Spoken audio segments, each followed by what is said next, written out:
നാളിതുവരെ നമ്മളെ കരുതിയ ദൈവത്തിന്റെ വലിയ സാന്നിധ്യം, നാളിതുവരെ നമ്മെ നടത്തിയ ദൈവത്തിന്റെ വലിയ കൃപ, ദൈവം എത്ര അതിശയകരമായിട്ടാണ് നമ്മളെ ഓരോരുത്തരെയും പുലർത്തുന്നത്. എണ്ണിയാൽ തീരാത്ത വൻ കൃപകൾ നമ്മുടെ മേൽ ചൊരിഞ്ഞ് സ്വർഗ്ഗം നമ്മെ നടത്തുന്ന എല്ലാ അത്ഭുതങ്ങളെയും ഓർത്തുകൊണ്ട് എല്ലാ മഹത്വവും നമ്മുടെ കർത്താവിനെ അപേക്ഷിച്ചുകൊണ്ട് ദൈവപാദപീഠത്തിൽ നമുക്ക് ഇവർക്കും വായിപ്പാൻ കർത്താവ് നമ്മെ ഓരോരുത്തരെയും സഹായിക്കുകയും ശക്തീകരിക്കുകയും ചെയ്യട്ടെ എന്ന് ഞാൻ പ്രാർത്ഥിക്കുകയും ചെയ്യുന്നു. വേദപുസ്തക ദൈവശാസ്ത്രപരമായി ഏറെ പ്രാധാന്യതയുള്ള ഒന്നാണ് 31-ാം സങ്കീർത്തനങ്ങൾ. അപ്പോസ്തോലിക ഉപദേശങ്ങളിലും സ്ലൈഹിക പാരമ്പര്യങ്ങളിലും യേശുക്രിസ്തുവിന്റെ പഠിപ്പിക്കലുകളിലും വാക്കുകളിലും ഒക്കെ 31-ാം സങ്കീർത്തനം പല പ്രാവശ്യം അതിലെ ചില ഭാഗങ്ങൾ ഉരുവിടപ്പെടുന്നത് നമുക്ക് കാണുവാൻ സാധ്യമായി തീർന്നിട്ടുണ്ട്. പഴയ നിയമ പ്രവാചക സൂക്തങ്ങളിലൊക്കെ പ്രവാചകന്മാർ പലരും ഈ സങ്കീർത്തനത്തിലെ ഭാഗങ്ങൾ എടുത്ത് ഉദ്ധരിച്ചുകൊണ്ട് പ്രബോധിപ്പിക്കുന്നതും കാണുവാൻ നമുക്ക് സാധ്യമാകുന്നുണ്ട്.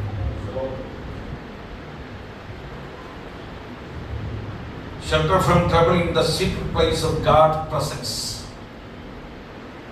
ഇതാണ് ഈ സങ്കീർത്തനത്തിന്റെ പ്രാധാന്യത എന്ന് പറയുന്നത്. ദൈവ സാന്നിധ്യത്തിന്റെ രഹസ്യ സ്ഥലത്ത് കഷ്ടതയിൽ നിന്നുള്ള ഒരു അഭയം ദൈവം തന്റെ ജനത്തിന് നൽകി തരുന്നു എന്ന് ഈ സങ്കീർത്തനത്തോടെ ഓർപ്പിക്കപ്പെടുകയും എല്ലാ അഭയസ്ഥാനങ്ങളും നഷ്ടപ്പെടുമ്പോൾ ദൈവത്തിന്റെ സാന്നിധ്യമാണ് ഒരു വ്യക്തിയെ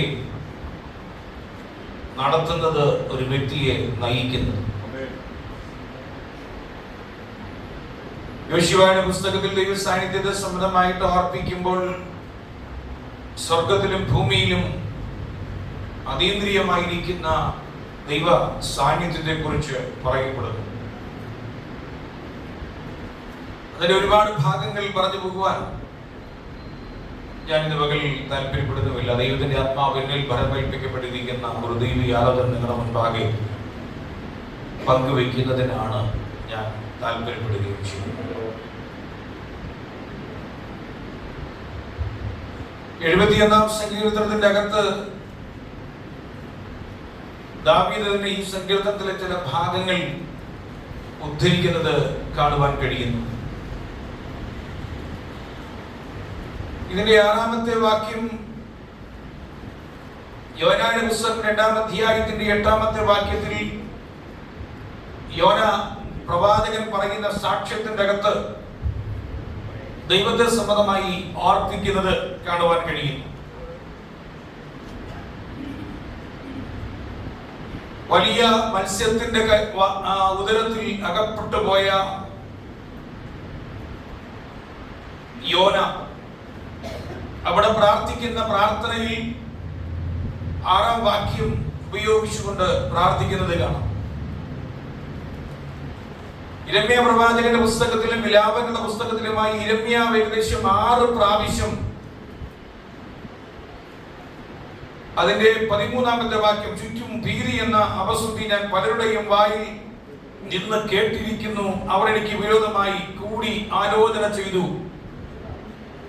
എന്റെ ജീവനെ എടുത്തു കളവാൻ നിരൂപിച്ചു എന്ന് ഇരമ്യ പ്രവാചകൻ തന്റെ പ്രവാചക പുസ്തകത്തിൽ ഇരമ്യാവ് 6:25, 20:3, 20:10, 46:5, 49, 29 വിലാപങ്ങളുടെ പുസ്തകം 2-ാം അധ്യായം 22-ാമത്തെ വാക്യത്തിലും ഒക്കെ ഈ ഭാഗം ഉദ്ധരിക്കപ്പെടുന്നുണ്ട്. പുതിയ നിയമത്തിൽ ഈ ഭാഗം ഉദ്ധരിക്കപ്പെടുന്നത് അപ്പോസ്തലനാകുന്ന പൗലോസ് 1 കൊരിന്ത്യർക്കെഴുതിയ ലേഖനം 16-ാം അധ്യായം അതിന്റെ 13-ാമത്തെ വാക്യത്തിൽ 24-ാമത്തെ വാക്യത്തിന്റെ സാരാംശം, യഹോവയിൽ പ്രത്യാശയുള്ള ഏവരുമേ ധൈര്യപ്പെടുവിൻ, നിങ്ങളുടെ ഹൃദയം ഉറച്ചിരിക്കട്ടെ എന്ന് പറഞ്ഞുകൊണ്ട് അദ്ദേഹം ആ വാക്കുകൾ ഉപയോഗിക്കുന്നത് കാണുവാൻ കഴിയുന്നുണ്ട്. അപ്പോൾ തന്നെ കർത്താവാകുന്ന യേശു ക്രിസ്തു ക്രൂശിൽ ജീവൻ വെടിയുന്നതിന് മുന്നമേ ഉപയോഗിക്കപ്പെടുന്ന വാക്കുകളിൽ അതിന്റെ 5-ാമത്തെ വാക്യമാണ്, എന്റെ ആത്മാവിനെ നിന്റെ കൈകളിൽ ഏൽപ്പിക്കുന്നു, നിന്റെ കയ്യിൽ ഞാൻ എന്റെ ആത്മാവിനെ ഭരമേൽപ്പിക്കുന്നു എന്ന് പറഞ്ഞുകൊണ്ടാണ് യേശു ലോകം വിട്ടുപോകുന്നത്. ക്രൈസ്തവ സഭയുടെ ആദ്യ രക്തസാക്ഷിയായ സ്തേഫാനോസ് കല്ലെറിഞ്ഞ് കൊല്ലപ്പെടുന്ന സമയത്ത് പ്രവചന പുസ്തകം 7-ാം അധ്യായം അതിന്റെ 59-ാമത്തെ വാക്യത്തിൽ എന്റെ ആത്മാവിനെ നിന്റെ കയ്യിൽ ഭരമേൽപ്പിക്കുന്നു എന്ന് പറഞ്ഞുകൊണ്ട് ജീവൻ വെടിയുന്നത് കാണുവാൻ കഴിയുന്നു. ഇങ്ങനെ അനവധിയായിരിക്കുന്ന ഭാഗങ്ങളിലൂടെ ദൈവത്തിന്റെ സാന്നിധ്യം ഓർത്തുകൊണ്ട്, ദൈവത്തിന്റെ സാന്നിധ്യത്തെ അറിഞ്ഞുകൊണ്ട്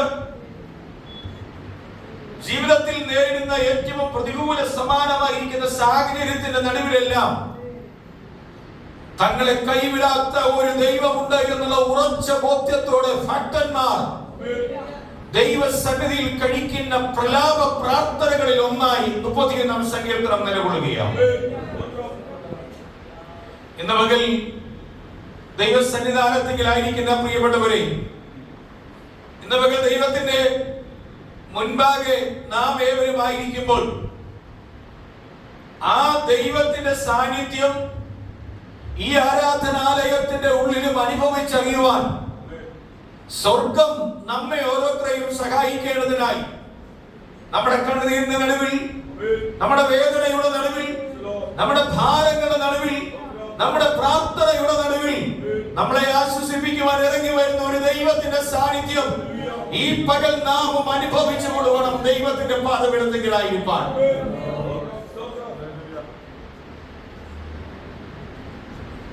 പഴയ നിയമത്തിൽ ഞാൻ ആ ഭാഗത്തിലേക്ക് പോവുകയാണ്. ഷോ മി ദൈ ഗ്ലോറി എന്നാണ് എന്റെ പുസ്തകത്തിന്റെ വിഷയം. ഷോ മി ദൈ ഗ്ലോറി, നിന്റെ മഹത്വം എന്നെ കാണിക്കണം. പുറപ്പാട് പുസ്തകം 33-ാം അധ്യായം അതിന് 12 മുതലുള്ള വാക്യങ്ങൾ അതിനോട് അനുബന്ധമായി നമുക്ക് വായിക്കുകയും ചെയ്യാം.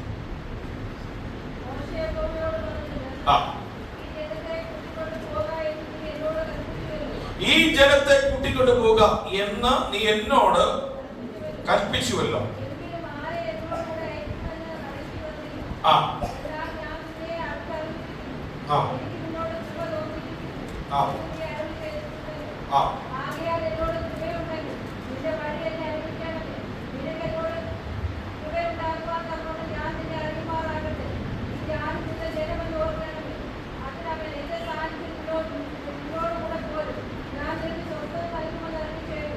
നേരത്തെ 12-ാമത്തെ വാക്യം.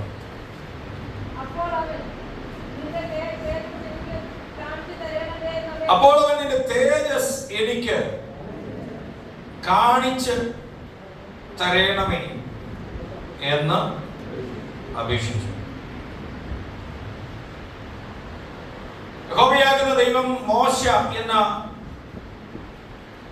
വിമോചകന് നൽകിക്കൊടുത്ത ഉത്തരവാദിത്വം വലിയ ബുദ്ധിമുട്ടുള്ള ഒരു ജോലിയായി. മത്സരികളും സ്വാർത്ഥരും ദുശാഠ്യക്കാരുമായിരിക്കുന്ന ഒരു ജനതയെ മരുഭൂമിയിലൂടെ വാഗ്ദത്ത ദേശത്തേക്ക് നയിക്കുക എന്ന ഭാരിച്ച ഉത്തരവാദിത്വം അദ്ദേഹത്തിന് നിർവഹിക്കേണ്ടതായിട്ട് വന്നു. ഈ ദൗത്യ നിർവഹണത്തിനായി തന്റെ സ്വന്തം കഴിവ് കൊണ്ടോ, തന്റെ സ്വന്തം പ്രാപ്തി കൊണ്ടോ, തന്റെ സ്വന്തം ശക്തി കൊണ്ടോ തനിക്ക് സാധ്യമല്ല എന്ന് മനസ്സിലാക്കിയ മോശ പ്രയാസകരമാകുന്ന അനുഭവങ്ങളിലെല്ലാം ദൈവത്തിന്റെ സാന്നിധ്യത്തിനോ ദൈവത്തിന്റെ കൃപയ്ക്കോ വേണ്ടി അപേക്ഷിക്കുന്നത് പതിവായിരുന്നു. ഇന്ന് പകൽ ഒരു കാര്യം ഓർക്കണം, ജീവിതത്തിൽ കടന്നു പോകുന്ന വൈഷമ്യകരമാകുന്ന അനുഭവത്തിന്റെ നടുവിൽ സ്വയം പരിഹരിക്കപ്പെടുവാനല്ല നാം ശ്രദ്ധിക്കേണ്ടത്. മറിച്ച് ദൈവത്തിന്റെ കൃപയ്ക്ക് വേണ്ടി അപേക്ഷിച്ചുകൊണ്ട്, ദൈവത്തിന്റെ സാന്നിധ്യത്തിന് വേണ്ടി അപേക്ഷിച്ചുകൊണ്ട് ദൈവത്തിന്റെ മുഖത്തേക്ക് നോക്കുവാൻ നമ്മൾ തയ്യാറായി തീർന്നാൽ നാം പ്രതീക്ഷിക്കുന്നതിന്റെ അപ്പുറത്ത് പരിഹാരം നൽകി തരുവാൻ കഴിയുന്ന ഒരു ദൈവത്തിന്റെ സാന്നിധ്യം ഇന്നും പകൽ ഇവിടെയും വ്യാപരിക്കുന്നുണ്ട്. കർത്താവ് പറയുന്നു, നമുക്ക് പ്രയാസമുള്ളത് ദൈവത്തിന്റെ അടുക്കലേക്ക് കൊണ്ടുവരണം. നമുക്ക് പരിഹരിക്കുവാൻ കഴിയാത്തത് ദൈവത്തിന് വിട്ടുകൊടുക്കണം. നാം തന്നെ പരിഹരിക്കുവാൻ നോക്കിയാൽ അത് ഒരിക്കലും പരിഹാരമായി തീരത്തില്ല.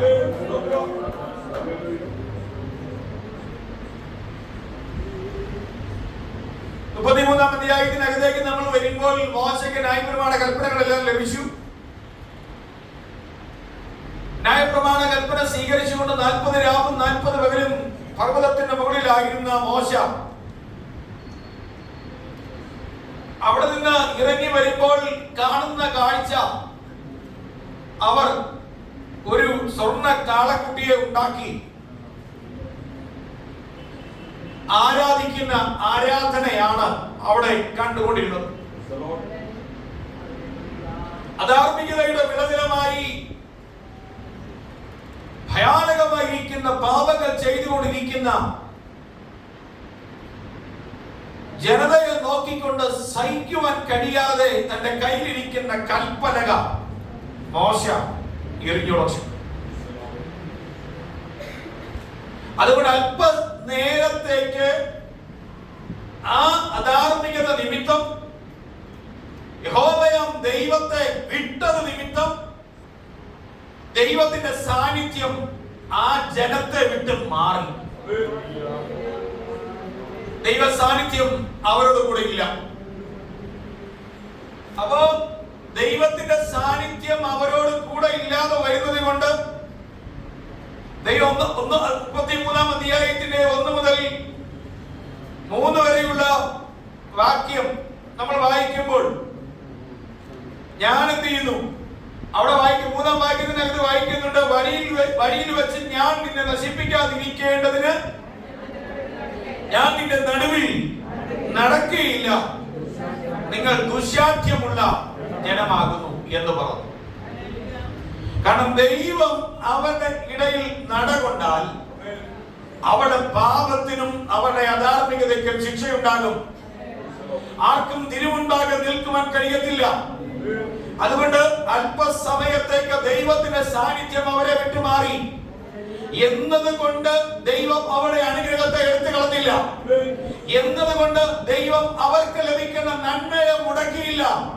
എന്നതുകൊണ്ട് അവർക്കുള്ള മന്ന ഇല്ലാതെയാക്കി കളഞ്ഞില്ല. എന്നതുകൊണ്ട് അവർക്ക് വെള്ളം കർത്താവ് നിക്ഷേപിച്ചില്ല. ഇന്ന് പകൽ ഒരു കാര്യം ഓർക്കണം, ദൈവ സാന്നിധ്യം അനുഭവിക്കാതിരിക്കുമ്പോഴും, ദൈവം നമ്മുടെ കൂടെ ഇല്ലാതിരിക്കുമ്പോഴും, ദൈവം നമ്മുടെ കൂടെ നടകൊള്ളാതിരിക്കുമ്പോഴും ഭൗതികമാകുന്ന അനുഗ്രഹത്തിനൊന്നും കോട്ടം തരുമെന്ന് ഓർക്കരുത്. ഭൗതികമാകുന്ന രീതിയിൽ എല്ലാ അനുഗ്രഹവും നേടുമ്പോൾ അത് ദൈവ കൂടെ ഉണ്ടായെന്നുള്ള ചിന്തയായിരിക്കരുത്. ദൈവ കൂടെ ഇല്ലെങ്കിലും ഭൗതികമായി അനുഗ്രഹിക്കപ്പെടാം. ഇതിനകത്ത് പറയുന്നുണ്ട്, നിങ്ങൾ ദുശാഠ്യമുള്ള ജനമായതുകൊണ്ട് ഞാൻ ഒരു നിമിഷം നേരം നിന്റെ നടുവിൽ നടന്നാൽ നിന്നെ സംഹരിച്ചു കളയും. അതുകൊണ്ട് ഞാൻ നിന്നോട് എന്ത് ചെയ്യണമെന്ന് അറിയേണ്ടത്. ദൈവം വിശുദ്ധനായ ദൈവം. സ്വർഗം പോലും തൃക്കണ്ണിന് നിർമ്മലമല്ല എന്ന യോബിന്റെ പുസ്തകത്തിൽ നമ്മൾ വായിക്കുന്നത്. ആ സ്വർഗം പോലും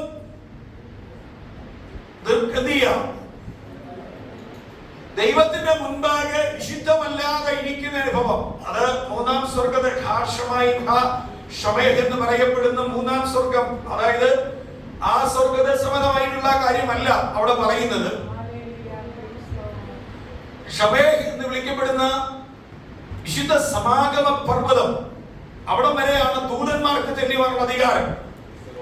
അവിടം വരെയാണ് പൈശാചിക ശക്തികൾക്ക് ചെല്ലുവാനുള്ള അധികാരം. ദൈവം അധിവസിക്കുന്ന സ്വയംഭൂവായിരിക്കുന്ന സ്വർഗത്തിലേക്ക് ആർക്കും പ്രവേശനമില്ല. ആ സ്വർഗത്തെ നോക്കിയല്ല, തൃക്കണ്ണിന് നിർമ്മലമല്ല എന്ന് പറഞ്ഞത് സമാഗമ പർവ്വതം എന്ന് വിളിക്കപ്പെടുന്ന സ്ഥലം വരെയും എത്തപ്പെടുന്ന സ്ഥലത്തെ നോക്കിയ ആ കാര്യം പറയുന്നത് ഞാൻ അതിന്റെ വിശദാംശത്തിലേക്ക് അധികം പോകുന്നില്ല, അവിടെ വരത്തില്ല. അവിടെയാണ് സാത്താൻ എന്ത് ചെയ്തത്, വന്നത്. അവിടെ നിന്നുകൊണ്ട് ദൈവത്തോട് പറയുന്നത്, നീ എവിടെ പോയിട്ട് വന്നു എന്ന് ദൈവം ചോദിക്കുമ്പോൾ ഭൂമി മുഴുവൻ ഊടാടി സഞ്ചരിച്ചിട്ട് വന്നു, എന്റെ ദാസനായ ഇയ്യോബിന്റെ മേൽ ദൃഷ്ടി വെച്ചോ എന്ന് എന്ത് ചെയ്യുന്നു, ദൈവം അവിടെ ചോദിക്കുന്നു. ഇന്നത്തെ ഒരു കാര്യം ഓർക്കണം, തന്റെ ഭക്തന്മാരുടെ കാര്യത്തിൽ ദൈവത്തിന് ഒരു ഉത്തരവാദിത്തമുണ്ട്.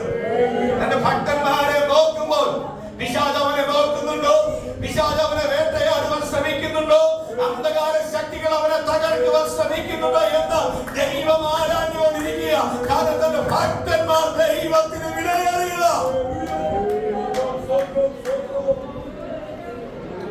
ഇന്നലെ ദൈവസന്നിധാനത്തിലായിരിക്കുന്ന പ്രിയപ്പെട്ടവരെ, ഇന്നലെ ദൈവത്തിന്റെ പാദപീഠത്തിലായിരിക്കുന്ന പ്രിയപ്പെട്ടവരെ, നിങ്ങൾ വില കുറഞ്ഞവരല്ല. ദൈവത്തിന് മുൻപാകെ ദൈവം നിങ്ങളെ നോക്കുമ്പോൾ ആ ദൈവത്തിന്റെ ദിവ്യമായ സംരക്ഷണ വലയത്തിനകത്ത് നമ്മൾ ഓരോരുത്തരായിരിക്കുന്നു.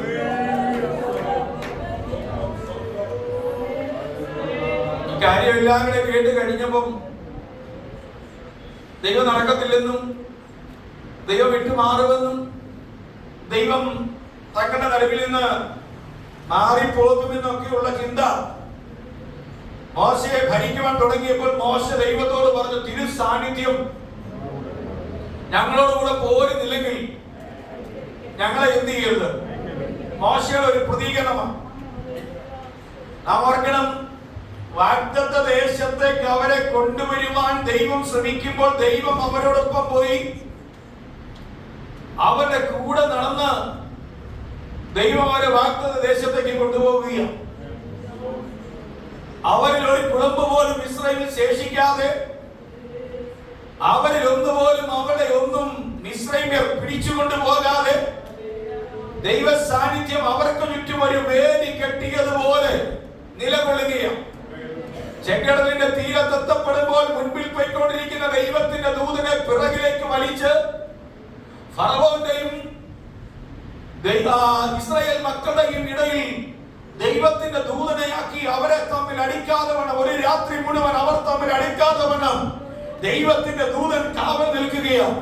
വെല്ലുവിളികളുടെ ശബ്ദമില്ലാതിരുന്നിട്ടല്ല, വെല്ലുവിളികൾ എനിക്കെതിരെ നമുക്കെതിരെ ഉയരാതിരുന്നിട്ടല്ല, പലവിധമാകുന്ന വെല്ലുവിളികൾ ലോകത്തിന്റെ അന്ധകാര വ്യാപാര ശക്തികൾ നമ്മെ തകർത്ത് കളയുവാൻ നമുക്ക് വിരോധമായി, നമ്മുടെ തലമുറകൾക്ക് വിരോധമായി എഴുന്നേൽക്കുന്ന സമയത്ത് ദൈവം പറഞ്ഞു, അവരെ തൊടുവാൻ ഞാൻ അനുവദിക്കത്തില്ല, അവരെ നോക്കുവാൻ ഞാൻ അനുവദിക്കത്തില്ല, അവരെ ഞാൻ വീട്ടുകൊടുക്കത്തില്ല, അവർ എന്റെ വിലയാണ്, ഞാൻ അവരെ വീണ്ടെടുത്തതാണ്, അതുകൊണ്ട് അവരെ വീട്ടുകൊടുക്കുവാൻ ഞാൻ ഒരുക്കമല്ല എന്ന് പറഞ്ഞ ദൈവം നമുക്ക് ചുറ്റും വേദികെട്ടി നമ്മെ കാത്തു സംരക്ഷിക്കുന്നുണ്ട്. ഈ പകൽ നമ്മൾ ഓരോരുത്തരും ദൈവസന്നിധാനത്തിലായിരിക്കുന്നത്.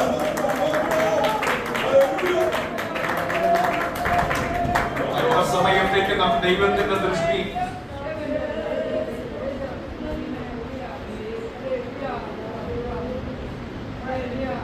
നമ്മെ വിട്ട് മാറിയാൽ നാം ഓർക്കണം, പിടിച്ചു നിൽക്കാൻ നമുക്ക് എത്രത്തോളം സാധ്യമായി തീരുമെന്ന് നമുക്ക് ആർക്കും തന്നെ അറിയാം.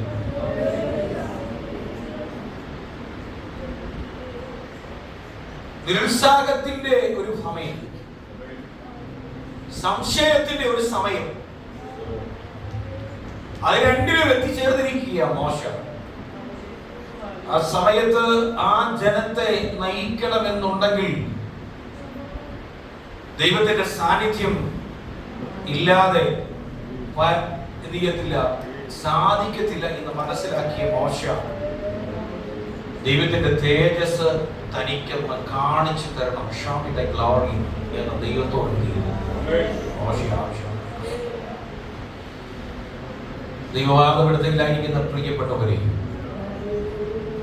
ജീവിതത്തിൽ കടന്നു വരുന്ന നിരുത്സാഹത്തിന്റെയും സംശയത്തിന്റെയും ഒക്കെ സ്ഥാനത്ത് ഇന്ന് പകൽ നമ്മൾ നമ്മുടെ കഴിവുകളെ സമ്മതിച്ചുകൊണ്ട് ദൈവസന്നിധാനത്തിൽ ഒരു പ്രാർത്ഥന കഴിക്കുവാൻ ഒരുക്കമാണോ കർത്താവേ? അങ്ങില്ലാതെ, അങ്ങയെ കൂടാതെ, അങ്ങയുടെ സാന്നിധ്യമില്ലാതെ, അങ്ങയുടെ ശക്തിയില്ലാതെ, അങ്ങയുടെ കൃപയില്ലാതെ, അങ്ങയുടെ കാന്തിക സംരക്ഷണമില്ലാതെ ഈ ദുഷ്ടലോകത്തിൽ എനിക്ക് പിടിച്ചു നിൽക്കുവാൻ കഴിയത്തില്ല. എനിക്ക് എന്നെ വിട്ട് നീ മാറരുതേ, എന്റെ പാപം ഓർക്കരുതേ, എന്റെ അകൃത്യം കടക്കരുതേ, എന്നെ തിരുസന്നിധിയിൽ നിന്ന് തള്ളിക്കളയരുതേ. എനിക്ക് അങ്ങയുടെ സന്നിധിയിൽ നിൽക്കണമെന്നുണ്ടെങ്കിൽ അങ്ങയുടെ സാന്നിധ്യം, അങ്ങയുടെ കൃപ, അങ്ങയുടെ ശക്തി, അങ്ങയുടെ പരിപാലനമില്ല എങ്കിൽ എനിക്ക് കഴിയത്തില്ല എന്ന് ഇന്ന് പകൽ ആരും പ്രാർത്ഥിക്കുവാൻ തയ്യാറായി തീരുമോ? ആ പ്രാർത്ഥിക്കുവാൻ തയ്യാറായി തീരുന്നതിന്റെ നടുവിൽ ഇന്ന് പകൽ സ്വർഗം ഇറങ്ങി വന്ന് നമ്മൾ വായിച്ച 31 സങ്കീർത്തനത്തിന്റെ 20ാമത്തെ വാക്യം, ആ വാക്യം വായിക്കാമോ? 31 സങ്കീർത്തനം 20ാം വാക്യം. നീ അവരെ മനുഷ്യരുടെ കൂട്ടുകെട്ടിൽ നിന്ന് വിടുവിച്ച് നിന്റെ സാന്നിധ്യത്തിന്റെ മറവിൽ മറയ്ക്കും.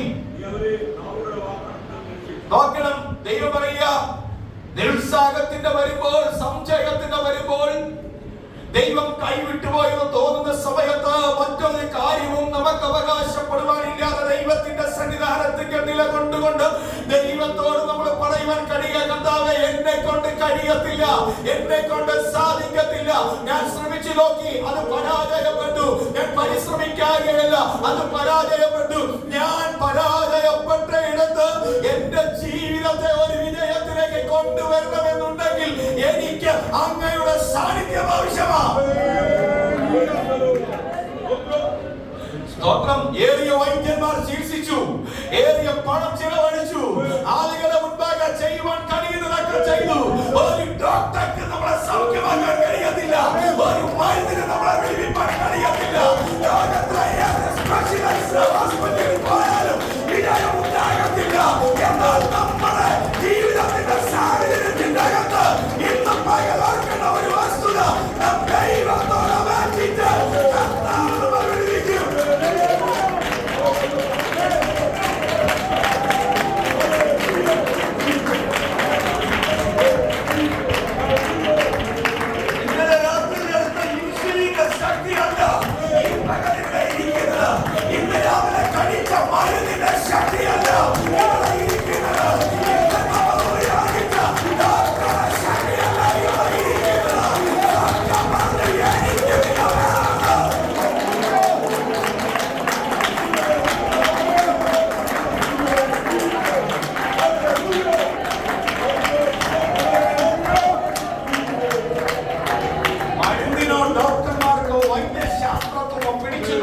കഴിയുമായിരുന്നെങ്കിൽ ലോക പ്രശസ്തരായ രാഷ്ട്രീയ നേതാക്കന്മാർ ജോൺ എഫ് കെന്നഡിയും തുടങ്ങി നമ്മുടെ ഭാരതത്തിൽ ഇന്ദിരാഗാന്ധിയും അടക്കമുള്ളവർ വെടിയേറ്റു മരിച്ചു വീണു. മരുന്നില്ലാതിട്ടല്ല, ഡോക്ടർ ഇല്ലാതിട്ടല്ല, ഏറ്റവും ലോകത്തിലെ ഏറ്റവും സ്പെഷ്യലൈസ്ഡ് ആയിട്ടുള്ള കാര്യങ്ങളെല്ലാം അവിടെ ഉണ്ടായിരുന്നു. പക്ഷേ ഒരു മരുന്നിനെ പിടിച്ചു നിർത്തുവാൻ അവരുടെ ജീവനെ മുൻപോട്ട് കൊണ്ടുപോകുവാൻ കഴിഞ്ഞില്ലെങ്കിൽ ഇന്നവകൾ നമ്മൾ നിൽക്കുന്നത് നമ്മൾ കഴിച്ച മരുന്നിനെയോ ശക്തിയല്ല. ദൈവം പറഞ്ഞു, എനിക്ക് നിന്റെ ആത്മകാലത്തുള്ള ഭൂമിയിൽ ആവശ്യമുണ്ട്, നിന്റെ ആയുഷ്യെ ദീർഘമാക്കുകയാണ്.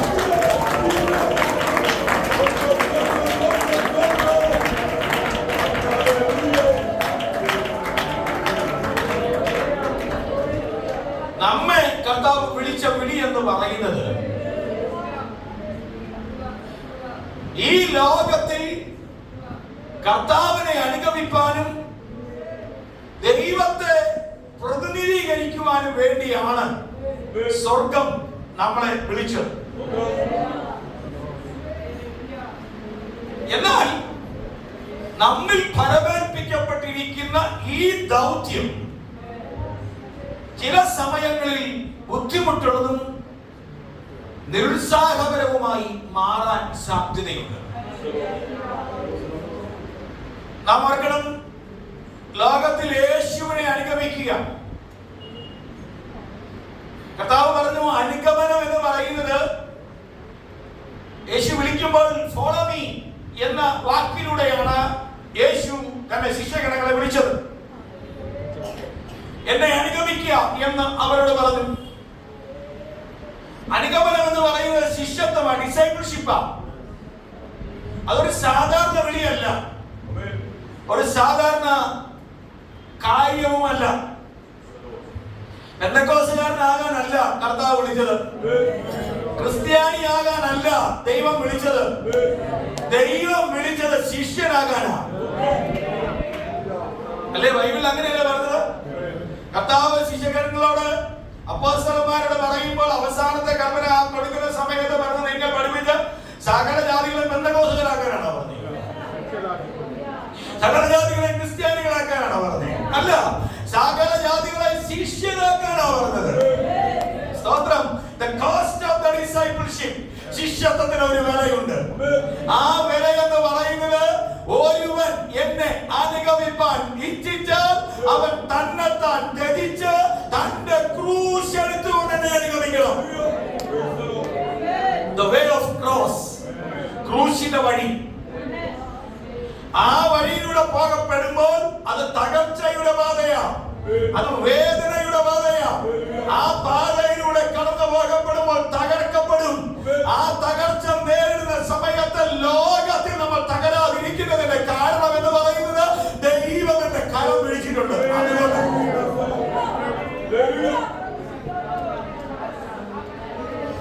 അതുകൊണ്ട് ദൈവം എന്റെ കരത്തിൽ പിടിച്ചിരിക്കുക. അതുകൊണ്ട് മോശ അത് മനസ്സിലാക്കി, ശിഷ്യഗണങ്ങൾ അത് മനസ്സിലാക്കി, ആളുകൾ അത് മനസ്സിലാക്കി. അവര് പറഞ്ഞു, ദൈവ സാന്നിധ്യം ഞങ്ങളുടെ കൂടത്തിൽ പോരുന്നില്ലെങ്കിൽ ഞങ്ങളെ അയക്കരുത്, കാരണം ഞങ്ങൾക്ക് ജയിക്കാൻ കഴിയത്തില്ല.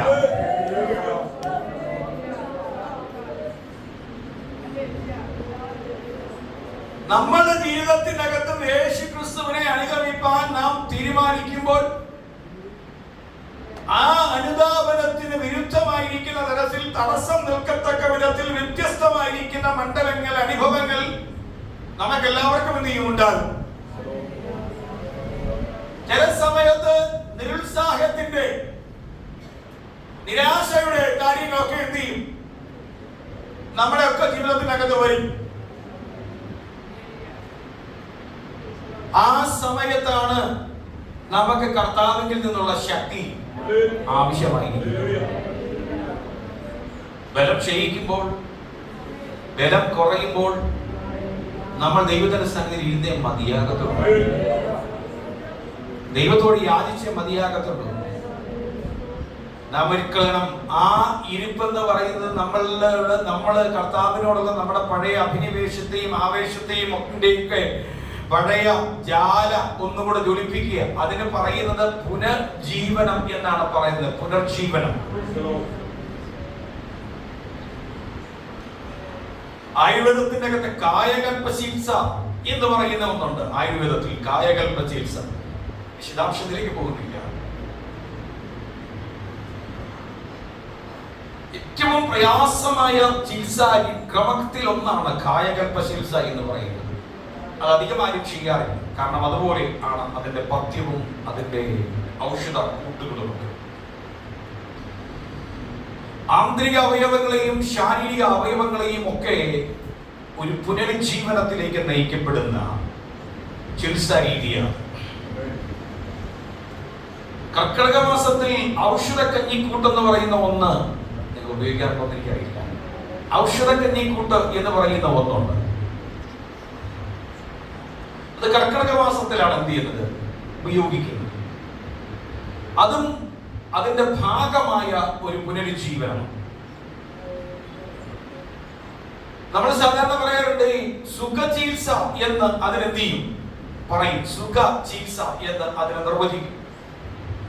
ഈ ആളുകളൊക്കെ ശാരീരികമായിട്ട് ഒത്തിരി തകരുമ്പോൾ, അവരുടെ ശരീരത്തിന്റെ ബലമൊക്കെ അല്പം കുറയുമ്പോൾ, ഒരു മാസത്തേക്ക് യാതൊരു വിധമായിരിക്കുന്ന കാര്യവും ചെയ്യാതെ ആയുർവേദത്തിന്റെ അകത്ത് ഒരുപാട് ഇങ്ങനെ കാര്യങ്ങൾ, അത് ഒത്തിരി കാര്യങ്ങളുണ്ട്, അതിങ്ങനെ ചെയ്ത് എന്ത് ചെയ്യും, ആ ശരീരത്തെ ഒന്നുകൂടെ പുതുതാക്കി മാറ്റും.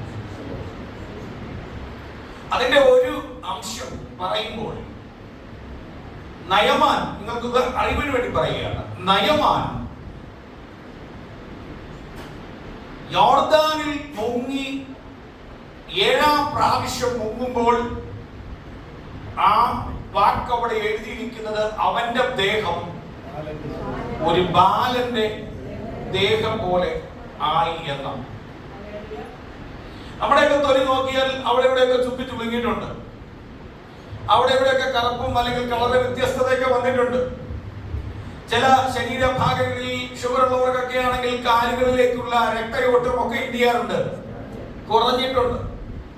രാത്രി കിടക്കുമ്പോൾ കൈകാല് കോച്ച് വലിക്കുന്നതും കൈകാൽ പെരുപ്പും ഒക്കെ സ്വാഭാവികമായിട്ട് എന്ത് ചെയ്യാറുണ്ട്. എന്നാൽ ഇതൊന്നും ഇല്ലാതിരിക്കുന്ന അനുഭവത്തെ നോക്കിക്കൊണ്ടാണ് പറയുന്നത് ഒരു ബാലന്റെ ആരോഗ്യ ദൃഢത. ആ ത്വക്കിന്റെ ഏറ്റവും ശരീരത്തിന്റെ ഏറ്റവും ആരോഗ്യദൃഢവും ഏറ്റവും നല്ലതുമായിരിക്കുന്ന സമയം 17 എന്നാ പറയുന്നത്. അതുകൊണ്ടാണ് സീറ്റ് 17 എന്ന് പറയുന്നത്. 17 വയസ്സ് സീറ്റ് 17 എന്ന പേര് അറിയപ്പെടുന്നത് തന്നെ. ആ ഒരു ടീൻ ഏജ് അതവിടെ കഴിയുമ്പോഴാണ് അല്ലെ, ആ സമയത്ത് ആരോഗ്യമുണ്ട്, യൗവനത്തിലെ ആരോഗ്യം, ആ രക്തത്തിളപ്പ്, ആ ചോരത്തിളപ്പ്, ഇതെല്ലാം പറയുക. അതിനെ ആ പുനർജീവനം എന്ന വാക്കുകൊണ്ട് അർത്ഥമാക്കപ്പെടുന്നത് പുനരുജ്ജീവനം എന്ന് പറയും. അതിനെ ആ ദൈവം പറയുമ്പോൾ യെശയ്യാ പ്രവാചക പുസ്തകത്തിൽ പറയുന്നത് യഹോവയെ കാത്തിരിക്കുന്നവർ ശക്തിയെ പുതുക്കും, അവർ കഴുകന്മാരെ പോലെ ചിറകടിച്ചുയരും. ആത്മികമായി ബലം ക്ഷയിക്കുമ്പോൾ അതെന്തിയ നമ്മൾ അനുഗമിക്കുന്ന പാതയിൽ നിരുത്സാഹത്തിന്റെയും നിരാശയുടെയും വഴികൾ പൈശാചിക മണ്ഡലങ്ങൾ കൊണ്ടിടുമ്പോൾ സ്വയം നിൽക്കുവാൻ തോന്നത്തില്ല എന്ന് തോന്നുന്ന ചില സമയങ്ങളിൽ ഇന്ന് പകൽ കാര്യം ഓർക്കണം. ദൈവത്തിന്റെ സന്നിധാനത്തിൽ അല്പസമയം വേർപെട്ടിരുന്ന് എന്നെ ഒന്ന് പുതുക്കണമേ, എന്നെ ആത്മപരിചരണമേ, ഒന്ന് ശക്തിപ്പെടുത്തണമേ, എന്നെ ആത്മികമായി ഒന്ന് ഉണർത്തണമേ എന്ന് നാം ആഗ്രഹിക്കുന്ന നിമിഷത്തിൽ ദൈവത്തിന്റെ അത്ഭുതകരം നമ്മളെ ഇറങ്ങി വന്ന് ദൈവം നമ്മെ ശക്തിപ്പെടുത്തുന്ന ദൈവമാണ്.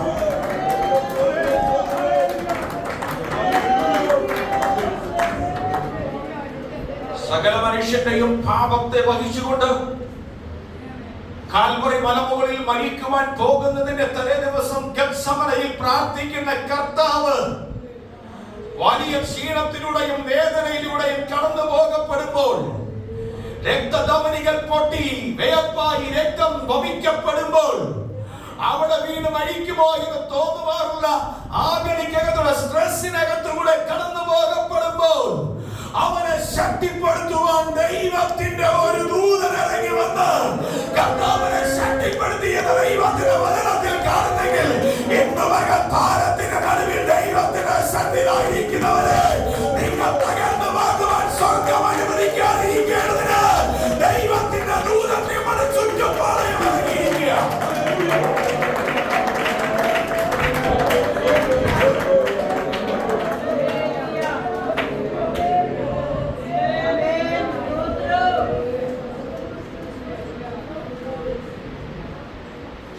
ഞാൻ ഈ ഭാഗം പ്രസംഗിക്കപ്പെടുമ്പോൾ കഴിഞ്ഞ ഒരാഴ്ച ഞാൻ ഈ പ്രസംഗത്തിന്റെ പിറകെയായി. കഴിഞ്ഞ ഒരാഴ്ച ഞാൻ ഈ പ്രസംഗത്തിന് വേണ്ടി പ്രാർത്ഥിക്കുകയായിരുന്നു. കഴിഞ്ഞ ഒരാഴ്ച ഞാൻ ഈ വിഷയം സമാഹരിക്കുകയായിരുന്നു. കാരണം പരിശുദ്ധാത്മാവ് എന്നെ കേൾപ്പിച്ച ചില ദൈവിക ആലോചനകളുടെ മുൻപിൽ ഞാൻ എന്നെ താഴ്ത്തി ഏൽപ്പിച്ച് പ്രാർത്ഥിച്ചു കൊണ്ടിരിക്കുന്ന സമയത്ത് പരിശുദ്ധാത്മാവ് എനിക്ക് നൽകി തന്നൊരു ദൂത, എന്റെ കാലഘട്ടത്തിൽ ഞാൻ ഈ സഭയിൽ ശുശ്രൂഷകനായിരിക്കുമ്പോൾ പത്തനംതിട്ട സഭയുടെ മുഖച്ഛായ മാറണമെന്ന് ഞാൻ പ്രാർത്ഥിക്കുന്നു. ആത്മീയമായി ആളുകൾ ഉന്നമനം പ്രാപിക്കണമെന്ന് ഞാൻ ആഗ്രഹിക്കുന്നു. പുതിയ അമ്മാക്കൾ ഇവിടെ കടന്നു വരുന്നവർ ഞാൻ ആഗ്രഹിക്കുന്നു. ഇവിടെയുള്ള കുടുംബങ്ങൾക്കകത്ത് ദൈവത്തിന്റെ വലിയ പ്രവൃത്തി വെളിപ്പെടുന്ന കാണണമെന്ന് ഞാൻ ആഗ്രഹിക്കുന്നു. ഈ കാലയളവിൽ സംഭവിക്കുവാൻ ഞാൻ പ്രാർത്ഥിക്കുമ്പോൾ, ഞങ്ങൾ പ്രാർത്ഥിക്കുമ്പോൾ ദൈവത്തിന്റെ അതിശക്തമായി ദൈവത്തിന്റെ സാന്നിധ്യം ഈ ആരാധനാലയത്തിനകത്ത് ഇറങ്ങണം. ദൈവത്തിന്റെ സാന്നിധ്യം ഈ ആരാധനാലയത്തിനകത്ത് ഇറങ്ങണം.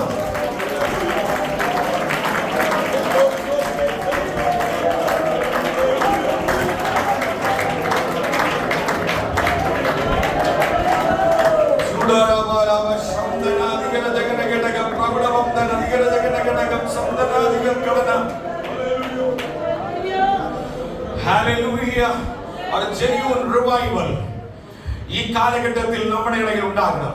ദൈവത്തെ വിട്ടു പോകുന്ന, ദൈവവചനത്തെ കളയുന്ന, ദൈവശക്തിയെ ത്യജിക്കുന്ന ആളുകളുടെ എണ്ണം കൂടിക്കൊണ്ടിരിക്കുമ്പോൾ ദൈവനാമത്തെ പുൽകുവാൻ കഴിയുന്ന, അതിന്റെ മാധുര്യത അനുഭവിച്ചറിയുവാൻ കഴിയുന്ന ഒരു തലമുറ പന്ത്രണ്ടിന്റെ സഭയ്ക്കകത്ത് എഴുന്നേൽക്കട്ടെ. നമ്മുടെ കുഞ്ഞുങ്ങൾ ആത്മാവിൽ നിറയട്ടെ. ഞങ്ങളുടെ കുഞ്ഞുങ്ങൾ ദർശനങ്ങളെ കാണട്ടെ. നമ്മുടെ കുഞ്ഞുങ്ങൾ പരിശുദ്ധാത്മ ശക്തിയോ അന്യഭാഷയോ ദർശനങ്ങളോ പ്രവചനങ്ങളോ ദുരാത്മങ്ങളോ നിറയപ്പെടട്ടെ.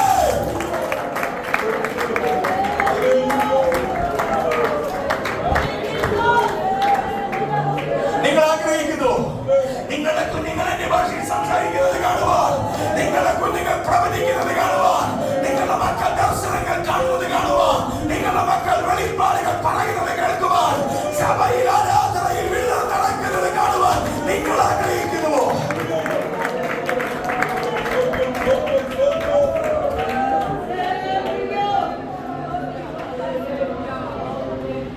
അതിനാവശ്യമാണെങ്കിൽ എന്തൊക്കെ ദൈവത്തോട് പ്രാർത്ഥിക്കണം. അങ്ങയുടെ മഹത്വം എനിക്ക് കാണണം. അങ്ങയുടെ മഹത്വം എനിക്ക് കാണിച്ചു തരണം. നാം ഓർക്കണം, അത് ധീരമായ ഒരു അപേക്ഷയാണ്. ബോർഡ് റിക്വസ്റ്റ് മോശ ദൈവത്തോട് പറയുന്നത്. ദൈവജനത്തെ കനാനിലേക്ക് നയിക്കുക എന്ന് പറയുന്ന ഒരു വലിയ ദൗത്യത്തിന് വേണ്ടിയാണ് ദൈവം മോശയെ നിയമിച്ചാക്കിയത്. ദൗർഭാഗ്യവശാൽ അദ്ദേഹത്തിന്റെ കാലഘട്ടത്തിന്റെ അകത്ത് അദ്ദേഹത്തിന്റെ നേതൃത്വത്തെ ചോദ്യം ചെയ്യപ്പെടുന്നു. മോശയുടെ കൽപ്പനകൾ അനുസരിക്കാതെ ഇരിക്കുകയും ചെയ്യുന്ന ആളുകൾ ധാരാളമായിരുന്നു. സ്വഭവനത്തിന്റെ അകത്ത് നിന്ന് പോലും മോശയ്ക്ക് രൂക്ഷമായ എതിർപ്പ് നേരിടേണ്ടി വന്നു. മിരിയാമും അഹരോനും എഴുന്നേറ്റു. അത് കഴിഞ്ഞ് അവരുടെ ഇടയിലുള്ള മറ്റ് ആളുകൾ എഴുന്നേറ്റു. കോരഹ്, ദാഥാൻ, അബീരാം എന്നിവരുടെ നേതൃത്വത്തിൽ കൂട്ടുകെട്ടുണ്ടാക്കി. ഇതെല്ലാം നേതൃത്വത്തിനെതിരെ ഉയരുന്ന വെല്ലുവിളിയായിരുന്നു. ആ കാലഘട്ടങ്ങളിൽ മോശ അവർക്കെതിരെ നിൽക്കുകയല്ല ചെയ്തത്. മോശ ദൈവത്തിൽ ആശ്രയിക്കാൻ തുടങ്ങി. ദൈവത്തോട് അവന്റെ പരാതി പറയാൻ തുടങ്ങി. കാരണം ഞാൻ പോകുന്നില്ല, എനിക്ക് പകരം മറ്റൊരുത്തരെ അയക്കണമേ എന്ന് മോശ പറഞ്ഞപ്പോൾ നിർബന്ധിച്ച് അവനെ ആ ജോലി ഫലമേൽപ്പിച്ചത് ആ ദൈവം. മോശ ഇസ്രായേൽ മക്കളുടെ നേതാവായി മടങ്ങി വരുവാൻ ഒരിക്കലും ആഗ്രഹിച്ചില്ല. വിദ്യാനി പുരോഹിതനായിന്റെ ആ ആടിനെ മേയിച്ചുകൊണ്ട് ശിഷ്ടയുള്ള കാലം ജീവിക്കണമെന്ന് ആഗ്രഹിച്ച് ആടുതീറ്റ തൊഴിലാക്കി എടുത്ത് പോയവനെ ഹോരേബ് പർവ്വതത്തിന്റെ മുകളിൽ വിളങ്ങി വന്ന ദൈവത്തിന്റെ സാന്നിധ്യമാണ് അവനെ എന്ത് ചെയ്തത്? ഇസ്രായേലിലേക്ക്, ഇസ്രായേൽ ജനത്തിന്റെ നേതാവായി പറഞ്ഞു വിട്ടത്. ആ പറഞ്ഞു വിട്ട ദൈവത്തിന് ഒരു വലിയ ഉത്തരവാദിത്തമുണ്ട്. ചോദിച്ചു മേടിച്ചതല്ല, അവനെ ദൈവം തിരഞ്ഞെടുത്ത് അയച്ചതാ.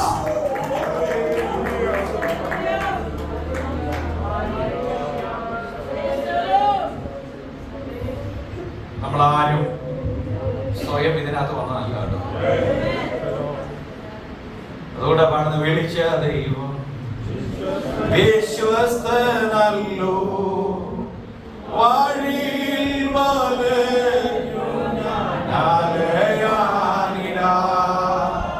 വിളിച്ച ദൈവം വിശ്വസ്തനല്ലോ, വഴിയിൽ വലയാനിടാ.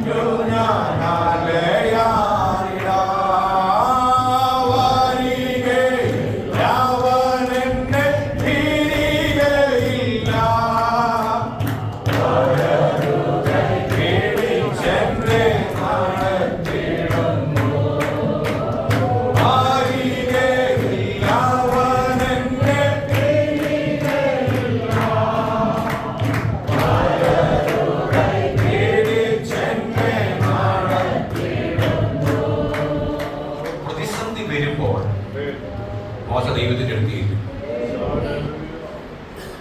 ദൈവത്തോട് ചോദിക്കും. ആ ആശ്രയത്വവും വിശ്വസ്തതയും മോശ ദൈവത്തോട് പറയും.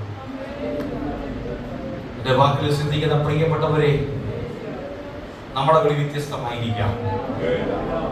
നമ്മൾക്ക് എന്നാൽ 1 കൊരിന്ത്യർ ലേഖനം 4-ാം അധ്യായം 2-ാമത്തെ വാക്യത്തിനകത്ത് പറയുന്നത് പോലെ നമ്മെ വിളിച്ചു രക്ഷിക്കുകയും ദിനപ്രതി നമ്മെ പരിപാലിക്കുകയും ചെയ്യുന്ന കർത്താവിനോടുള്ള അനുസരണവും വിശ്വസ്തതയും നമുക്കുണ്ടായിരിക്കുകയും ആ ദൈവത്തിന്റെ പാദപീഠത്തിൽ നമ്മളെ ഇവരും ആയിരിക്കുകയും ചെയ്യണമെന്ന് ദൈവം നമ്മെ കുറിച്ച് ആഗ്രഹിക്കുന്നു.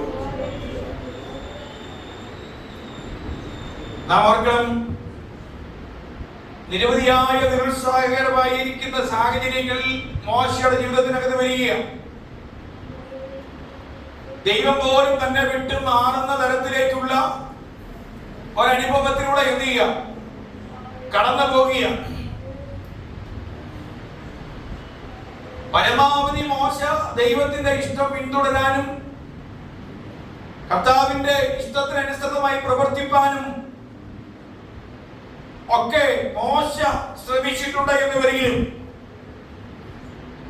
ജനം മോശക്കനുസരണ രീതിക്കല്ല എന്ത് ചെയ്യുന്നത്, പോയിക്കൊണ്ടിരിക്കുന്നത്. അതുകൊണ്ട് ചില സമയങ്ങളിൽ മോശ പോലും തന്റെ നിലപാട് എന്ത് ചെയ്തു, ഉപേക്ഷിച്ചു. ദൈവത്തോട് ചോദിച്ചു, ഞാൻ ഈ ജനത്തെ മുഴുവൻ പ്രസവിച്ച് വളർത്തിയതാണോ? ഇവരുടെ ഈ വാക്ക് മുഴുവൻ കേൾക്കുവാൻ എന്ന് ചോദിച്ചുകൊണ്ട് തന്റെ നിലപാടുകൾക്ക് എന്ത് ചെയ്തു, ചില സമയത്ത് മോശ പോലും മാറ്റം വരുത്തി. നാം ഒരു കാര്യം ഓർക്കണം. നമ്മൾ ഭാരം കൂടുമ്പോൾ, നമ്മൾ പ്രയാസങ്ങൾ ഏറുമ്പോൾ ദൈവത്തിന്റെ സന്നിധാനത്തിങ്കിൽ കൂടുതൽ സമയം ചെലവഴിക്കണമെന്ന ദൈവം നമ്മെ കുറിച്ച് ആഗ്രഹിക്കുന്നു. മോശയെ സംബന്ധിച്ച് ദൈവത്തെ കുറിച്ച് കൂടുതൽ അറിയുവാൻ ഒരാഗ്രഹം മോശക്ക് ഉണ്ടായി. കേൾവികളും വാക്കുകളും മാത്രമേ ഉള്ളൂ. ദൈവത്തെയോ ദൈവത്തിന്റെ തേജസ്സിനെയോ മോശ എന്ത് ചെയ്തിട്ടില്ല, കണ്ടിട്ടില്ല. പ്രതീകാത്മകമായിട്ടാണ് പലപ്പോഴും സംസാരിക്കുന്നത്, ശബ്ദം കേൾക്കുന്നത്. അതുകൊണ്ട് ഇങ്ങനെ പോകണ്ട, അല്പം കൂടെ ആഴമായ അനുഭവത്തിൽ ദൈവത്തെ ഒന്ന് അറിയണമെന്ന മോശ എന്ത് ചെയ്തു, ആഗ്രഹിച്ചു. ദൈവത്തെ അറിയാനുള്ള, ദൈവത്തെ കുറിച്ച് അറിയാനുള്ള ഈ ആഗ്രഹം. ദൈവപാദപീഠത്തിലായിരിക്കുന്ന പ്രിയപ്പെട്ടവരെ, നമ്മുടെ ആഗ്രഹം നല്ലതാണെങ്കിൽ, നമ്മുടെ അഭിഷ്ടങ്ങൾ ദൈവഹിതമാണെങ്കിൽ അത് നടക്കുക തന്നെ ചെയ്യും, അത് നിവർത്തീകരിക്കുക തന്നെ ചെയ്യും. ദൈവത്തെ കൂടുതൽ അറിയാൻ വേണ്ടി ആഗ്രഹിക്കുക. ആ ആഗ്രഹത്തിന്റെ അകത്തുകൂടെ മോശ പോകുന്ന സമയത്ത് അങ്ങനെ അറിയുവാൻ ആഗ്രഹിച്ചതിന്റെ കാരണം എന്ന് പറയുന്നത്, ഏത് പ്രതിസന്ധിയുടെ നടുവിലും, ഏത് പ്രശ്നത്തിന്റെ നടുവിലും തന്റെ നേതൃത്വപരമായിരിക്കുന്ന കഴിവുകൾ കൊണ്ട് ഒന്നും സാധിക്കത്തില്ല എന്ന് മോശയ്ക്ക് മനസ്സിലായി. അതാ സബ്മിഷൻ എന്ന് പറയുന്നത്, അതാ സമർപ്പണം എന്ന് പറയുന്നത്. എനിക്ക് കഴിവുണ്ട്, എനിക്ക് പ്രാപ്തിയുണ്ട്, എന്നെ കൊണ്ട് ചിലതൊക്കെ സാധിക്കും എന്ന് നിരൂപിച്ച് നമ്മൾ ഇരുന്നാൽ ഒന്നും നടക്കത്തില്ല. ബുദ്ധി തന്ന ദൈവമാണ്. കർത്താവ് ചോദിക്കുന്നുണ്ട്, വിക്കനെ സൃഷ്ടിച്ചതാരാ? അപ്പം നേതൃത്വപരമായിരിക്കുന്ന കഴിവുകളിൽ, അല്ലെങ്കിൽ നമുക്ക് ലഭിക്കപ്പെട്ടിരിക്കുന്ന കഴിവുകളിൽ മാത്രം ആശ്രയിക്കുന്നത് കൊണ്ട് യാതൊരു കാര്യമില്ല. മറിച്ച് ആ കഴിവുകളിന്മേൽ ദൈവശക്തി കൂടെ വ്യാപരിക്കപ്പെടുമ്പോഴാണ് അത് വിടുതലായിട്ട് മാറും.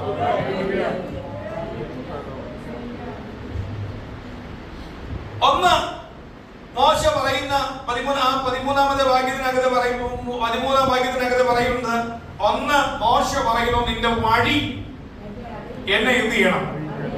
അറിയിക്കണം. ഈ വഴി എന്ന് പറയുന്ന ആ ഭാഗം, അതിനെക്കുറിച്ച് ഉപയോഗിക്കപ്പെടുന്നത് എന്ത് ചെയ്യാം എന്ന് പറഞ്ഞാൽ ദൈവം പ്രവർത്തിക്കുന്ന പ്രവർത്തന രീതി അതെങ്ങനെയാണെന്ന് എന്ത് ചെയ്യാം മോശയെ അറിയണമെന്ന് മോശയ്ക്ക് ആഗ്രഹമുണ്ട്. മൂലഭാഷയിൽ കൊടുത്തിരിക്കുന്ന ഭാഗം എന്ത് ചെയ്യാമോ? Better understand the way God operates so that he might serve him better. അങ്ങനെ അതിന്റെ ശരിയായ ഭാഷാന്തരം കൊടുത്തിരിക്കുന്നു. അതായത് ദൈവം പ്രവർത്തിക്കുന്ന പ്രവർത്തന രീതി എങ്ങനെയെന്ന് മനസ്സിലാക്കാൻ മോശയ്ക്ക് എന്ത് ചെയ്തു? ഒരാഗ്രഹം ഉണ്ടായി. നമ്മൾ ഈ വചനം പഠിക്കുമ്പോൾ ദൈവം എങ്ങനെയാണ് പ്രവർത്തിക്കുന്നത് നമുക്ക് ആർക്കും അറിയാൻ പറ്റില്ല. യോബിന്റെ പുസ്തകത്തിനകത്തുണ്ട് വഴി എന്ത് ചെയ്യാ എന്നൊക്കെ പറഞ്ഞ് അതിന്റെ വഴി നിനക്കറിയാമോ? സമുദ്രത്തിലെ കപ്പൽ ചാലിന്റെ വഴി അറിയാമോ? എന്ത് ചെയ്യാ കുറെ വഴികളെ കുറിച്ച് എന്ത് ചെയ്യുന്നുണ്ട്, ഇങ്ങനെ പറയുന്നുണ്ട്. ഇവിടെ ഓർപ്പിക്കുന്നത് ദൈവം. എന്നാൽ അപ്പൊ തന്നെ നമ്മളൊരു കാര്യം ഓർക്കണം, ദൈവം എങ്ങനെ പ്രവർത്തിക്കുമെന്ന് നമുക്ക് ആർക്കും എന്ത് ചെയ്യാൻ പറ്റില്ല, മനസ്സിലാക്കാൻ കഴിയുന്നില്ല. ഒരു വിടുതലിന്റെ വഴിയെ കുറിച്ച് ചിന്തിക്കുമ്പോൾ ഒരാൾക്ക് വേണ്ടി പ്രവർത്തിച്ച രീതി ആയിരിക്കണമെന്നില്ല മറ്റൊരാൾക്ക് വേണ്ടി ദൈവം പ്രവർത്തിക്കുന്നു. ഒരാളെ തെരഞ്ഞെടുക്കുവാൻ ദൈവം ഉപയോഗിക്കുന്ന മാർഗമായിരിക്കത്തില്ല അപരനെ തെരഞ്ഞെടുക്കുവാൻ ദൈവം ഉപയോഗിക്കുന്നത്. ശൗലിന്റെ തെരഞ്ഞെടുപ്പിന് വേണ്ടി ദൈവം കഴുതക്കുട്ടിയെ നഷ്ടപ്പെടുത്തി ശമൂവേലിന്റെ വീട്ടിൽ ശൗലിനെ കൊണ്ടുവന്നു. പക്ഷെ ദാവീദിനെ തെരഞ്ഞെടുക്കാൻ നേരം ദാവീദിനെ ശമൂവേലിന്റെ വീട്ടിൽ കൊണ്ടുവരികയല്ല, ദാവീദിന്റെ വീട്ടിൽ ശമൂവേലിനെ അയക്കുകയാണ്. അതുകൊണ്ട് ഒരാൾക്ക് ഇങ്ങനെയാണ് വിടുതൽ ഉണ്ടായത് എന്നോർത്തുകൊണ്ട് അതുപോലെ എന്നെ വിടുവിക്കുമെന്ന് എന്ത് ചെയ്യരുത് നമ്മൾ ഓർക്കല്ലേ. എങ്ങനെയാ ദൈവം പ്രവർത്തിക്കുന്നത് നമുക്ക് ആർക്കും പറയാൻ കഴിയില്ല. പുതിയ നിയമത്തിലെ യേശുക്രിസ്തുവിന്റെ അത്ഭുതങ്ങൾ, the miracles of Jesus, അത് നമ്മൾ നേരത്തെ പഠിക്കണം. അത് പഠിച്ചാൽ എല്ലാ അന്ധന്മാരെയും കർത്താവ് സുഖപ്പെടുത്തിയത് ഒരുപോലെ അല്ല. ആണോ? അല്ല. ചിലരുടെ കണ്ണേ തൊട്ടു, ചിലരുടെ തുറന്നു വരാൻ പറഞ്ഞു, ചിലരുടെ മേൽ തുപ്പുന്നിയ ചേറുണ്ടാക്കി പെരട്ടി ശീലോഹം കുളത്തിൽ പോയി കഴുകാൻ പറഞ്ഞു. ഇങ്ങനെ പല വിധത്തിലാണ് ദൈവത്തിന്റെ പ്രവർത്തന രീതി ഉണ്ടായത്. പഴയ നിയമത്തിലും പുതിയ നിയമത്തിലും വ്യാപിച്ചു കിടക്കുന്ന ദൈവത്തിന്റെ എല്ലാവിധമായ അത്ഭുതകരമാകുന്ന രക്ഷണ്യ പ്രവൃത്തിയുടെയും ആഴമെന്ന് നോക്കുമ്പോൾ അതിലെല്ലാം വ്യത്യസ്ത തലം ഉപയോഗിച്ചത് പറയുമ്പോൾ മോശ ദൈവത്തോട് പറയുകയാണ്, അതിലേത് രീതിയിലാണ് നീ പ്രവർത്തിക്കുന്നത് എന്നെ ഒന്ന് എന്ത് ചെയ്യണം, അറിയിക്കണം. കാരണം അതിലൂടെ ദൈവത്തെ സേവിക്കാൻ. ഇന്ന് പകലൊരു കാര്യം ഓർക്കണം, നമുക്ക് വേണ്ടി എങ്ങനെ ദൈവം പ്രവർത്തിക്കുമെന്ന് നമുക്കറിയത്തില്ല. നമുക്ക് വേണ്ടി എങ്ങനെയാ വഴി തുറക്കുന്നത് നമുക്കറിയത്തില്ല. നമ്മുടെ രോഗം മാറാനോ, നമ്മുടെ ക്ലേശം മാറാനോ, നമ്മുടെ ബുദ്ധിമുട്ട് മാറാനോ, നമ്മുടെ കടഭാരം മാറാനോ, നമ്മുടെ മനോവിഷമം മാറുവാനോ, നമുക്കൊരു വിടുതൽ ഉണ്ടാകുവാനോ, നമ്മുടെ ഭവനത്തിനകത്തേക്ക് ദൈവത്തിന്റെ വലിയ പ്രവൃത്തി വെളിപ്പെടുവാനോ, ദൈവം ഏത് തരത്തിലാണ് നമുക്ക് വേണ്ടി പ്രവർത്തിക്കണമെന്ന് നമുക്ക് പറയാൻ കഴിയത്തില്ല. അതേത് തരത്തിൽ പ്രവർത്തിച്ചാലും ദൈവത്തിനൊരു സമയമുണ്ട്. ആ സമയമാകുമ്പോൾ ദൈവത്തിന്റെ വിടുതൽ നമ്മുടെ ഭവനത്തിൽ നമ്മുടെ മേൽ വെളിപ്പെടുകയൊക്കെ ചെയ്യും.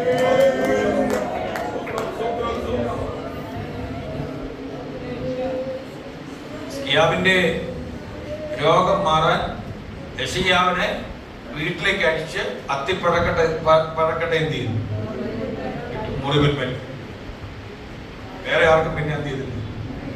ഇവിടെ ഏതാ ഞാൻ പറഞ്ഞത്, റെവലേഷൻ എന്ന് പറയുന്നത് വ്യക്തിപരമെന്ന് പറഞ്ഞു. എന്തിനെ വിടുവിച്ചാൽ വിടുതലായിരിക്കത്തില്ല. നമ്മളിവിടെ ചെയ്യുന്ന പരിപാടി എന്തുവാ? ഹലോ, നമ്മൾ ചെയ്യുന്ന പരിപാടി എന്തുവാ? എല്ലാരും ഇവിടുന്ന് പോയി അതാ മനസ്സിലായി. ആരെയെങ്കിലും ഒരാളെ വിടുവിച്ച, ഞാൻ പ്രവാചകനെ വിളിക്കുന്നതിനും ദൈവദാസന്മാരെ വിളിക്കുന്നതിനും ഞാൻ എതിരല്ല കേട്ടോ, ഓർമ്മയില്ല. നിങ്ങൾക്ക് ആരെ വിടുകയിലും വിളിക്കും. ദൈവത്തിന്റെ സമയമായപ്പോ ദൈവം ഒരു മനുഷ്യനെ അയച്ചു. ആ മനുഷ്യൻ വന്ന് ദൈവം എന്ത് ചെയ്തു? വിടുതൽ കിട്ടി. പിന്നെ പുള്ളി നമുക്ക് ദൈവമായിട്ട് മാറി.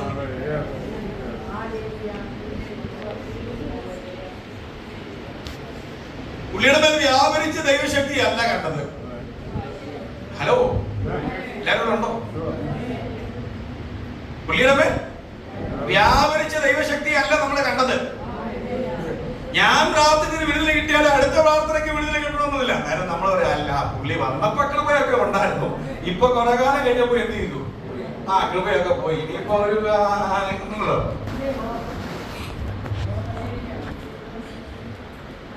ചില സമയത്ത് ചില പ്രാർത്ഥനയ്ക്ക് ദൈവം മറുപടി തരും.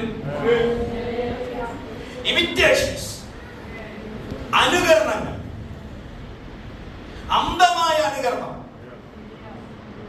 എലീശായുടെ കല്ലറയിൽ മരിച്ച ഒരുവനെ കൊണ്ടയിട്ടപ്പോൾ എന്ത് ചെയ്തു?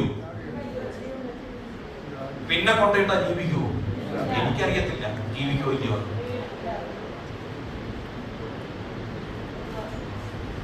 അത് അടയാളത്തിന്റെ പൂർത്തീകരണമായി. ഇരട്ടി പങ്കിനെ ചോദിച്ചതുകൊണ്ട് ഇരട്ടി പങ്ക് ലഭിക്കേണ്ടതിന് എന്ത് ചെയ്തു?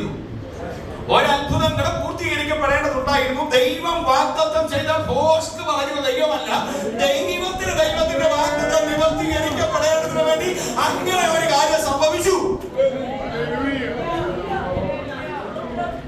ഇന്ന് മകൾ ദൈവദാസന്മാരെയല്ല, ഇന്ന് മകൾ നമ്മൾ അന്ധമായ അനുകരണമല്ല, ദൈവം പറയുന്നത് പോലെ ദൈവം പറയുന്ന വാക്കിനെ കേട്ട് അതിനെ അനുസരിക്കുവാൻ എത്ര വൈഷമ്യകരമായ അനുഭവമാണെങ്കിലും അതിനെ അനുസരിക്കുവാൻ ഇന്ന് മകൾ നമ്മൾ തയ്യാറായി മാറിയാൽ നാം അറിയാത്ത അനുഭവിക്കാത്ത ദൈവമായിരിക്കും.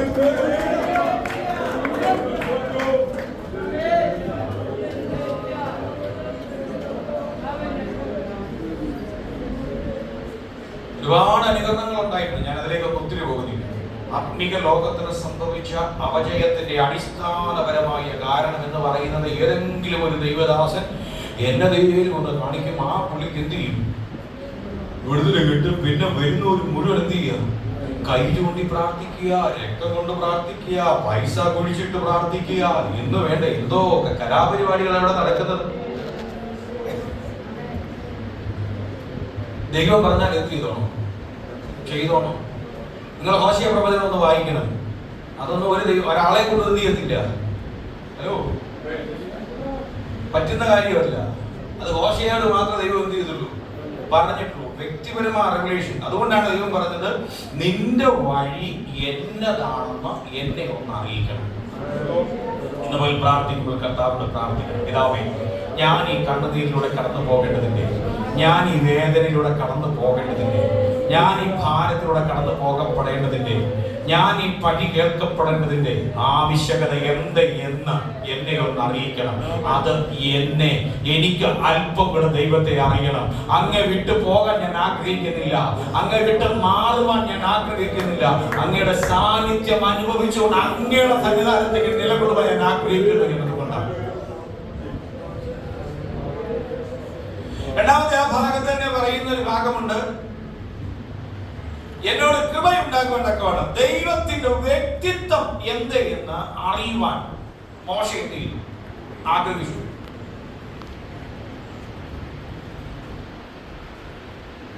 ആ ഭാഗം നമ്മൾ ഒരുപാട് പ്രാവശ്യം ചിന്തിച്ചിട്ടുള്ള വിഷയമായതുകൊണ്ട് ദ പേഴ്സണാലിറ്റി ഓഫ് ഗാഡ് എന്ന് പറയുന്നത്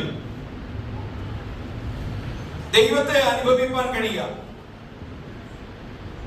അത് കഴിഞ്ഞാണ് പറയുന്നത്, ആ കാര്യം പറയുമ്പോൾ അതൊരു ഉണർവിന്റെ തലത്തിലേക്കാണ് മാറുന്നത്. ദൈവത്തിന്റെ വ്യക്തിത്വത്തെ അറിയുക. ആ അറിവ് നമ്മൾ മനസ്സിലാക്കണം. ഒരാളുടെ വ്യക്തിത്വം വ്യക്തിത്വമാണ്, ഐഡന്റിറ്റിയാണ് ആ വ്യക്തി ആരാണ് എന്ന് വെളിവാക്കപ്പെടുന്നത്.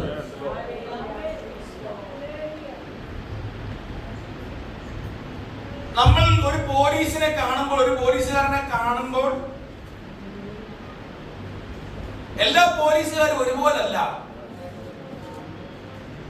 അവരുടെ തോളിലും അവരുടെ തൊപ്പിയിലും അവരുടെ ഐഡന്റിറ്റി, വ്യക്തിത്വം വെളിപ്പെടുത്തുന്ന മാർക്കുകളുണ്ട്. അതിലാണ് അവരുടെ അധികാരം എന്ത് ചെയ്തിരിക്കുന്നത്, നിർവചിക്കപ്പെട്ടിരിക്കുന്നത്. സ്റ്റാർ ഇല്ലാത്തവരുണ്ട്. ഓഫീസേഴ്സ് റാങ്കിലേക്ക് വരുമ്പോൾ 1 സ്റ്റാറിൽ തുടങ്ങി 3 സ്റ്റാറിൽ എന്ത് ചെയ്യും? പിന്നീട് മുകളിലോട്ട് പോകുന്നതോറും അതിന്റെ തലം മാറും. അത് എല്ലാ പട്ടാളത്തിലും എല്ലാം അങ്ങനെ. ദൈവത്തോട് പറയും, ആ വ്യക്തിത്വം ഒന്ന് കാണണം, ആ വ്യക്തിത്വം തിരിച്ചറിയപ്പെടണം. ദൈവത്തിന്റെ അധികാരത്തിന്റെ മണ്ഡലം. എന്തിനാ ഭാഷ അത് പറയുന്നത്? ഭാഷയോട് ദൈവം പറഞ്ഞു, കനാന്യരെയും ഹിത്യരെയും യെബൂസ്യരെയും പെരിസ്യരെയും തുടങ്ങിയ 15 കനാന്യ ജാതികളും അവർ ആരാധിക്കുന്ന ആരാധന ദൈവങ്ങളും മോലക്ക്, ബാൽ, അസ്തരോത്ത് തുടങ്ങി കെമോസ് തുടങ്ങിയ അന്യ ദേവത ശക്തികൾ, ആ ദേവത ശക്തികളുടെ ആഭിചാരത്തിന്റെ പ്രവർത്തനം കനാന്യ നാടുകളിൽ ശക്തമായി നിലകൊള്ളുമ്പോൾ അതിനെതിരെ പ്രതിരോധിക്കാൻ കഴിയുന്ന ഒരാത്മമണ്ഡലം അവന്റെ മേൽ വ്യാപരിക്കുന്നു എന്ന് വരികിൽ മാത്രമേ അവന് തിരിച്ചു നിൽക്കുവാൻ കഴിയത്തുള്ളൂ എന്ന് മനസ്സിലാക്കിക്കൊണ്ട് ദൈവം എന്ത് എന്ന് അറിയുവാൻ അവൻ ആഗ്രഹിക്കുക.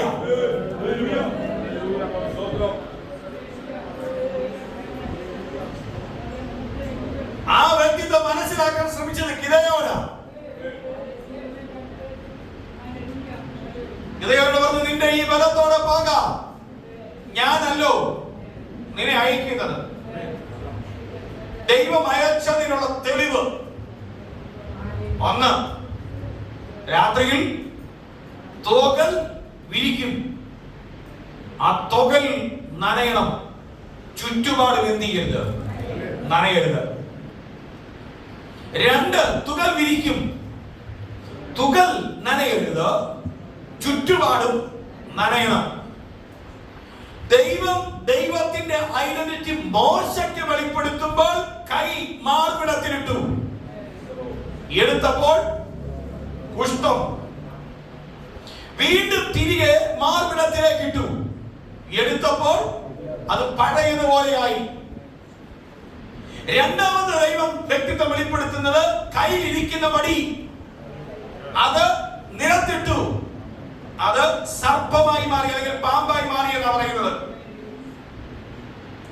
ആക്ച്വലി അത് പാമ്പെന്നുള്ളതല്ല, മഹാനക്രം എന്ന് അവിടെ പറയപ്പെടുന്ന പദം. മിസ്രൈമിന്റെ ഔദ്യോഗിക ചിഹ്നം, ആ ചിഹ്നമായിട്ടാണ് എന്ത് ചെയ്തത്, ആ വടി മാറിയത്. അത് മുതലയാണ്. അതുകൊണ്ട് യിരെമ്യാ പ്രവാചക പുസ്തകത്തിനകത്ത്, യെഹെസ്കേൽ പ്രവാചക പുസ്തകത്തിന്, മെശിയാവിലും പറയുന്നുണ്ട്, നദികൾക്കിടയിൽ കിടക്കുന്ന മഹാ, അങ്ങനെ വായിച്ചിട്ടുണ്ടോ? നദികൾക്കിടയിൽ കിടക്കുന്ന മഹാനക്രമേ. അത് ലവ്യാദാൻ എന്ന പദം ബൈബിൾ ഉപയോഗിക്കുന്നുണ്ട്, ഞാൻ അതിലേക്ക് പോകുന്നില്ല. അതിന്റെ 7 ഫോൾഡേഴ്സ് ഉണ്ട്, 7 അവസ്ഥകളുണ്ട്. ആ 7 അവസ്ഥകൾ വെളിപ്പാട് പുസ്തകം 13-ലും 17-ലും 12-ലും കാണുന്നുണ്ട്.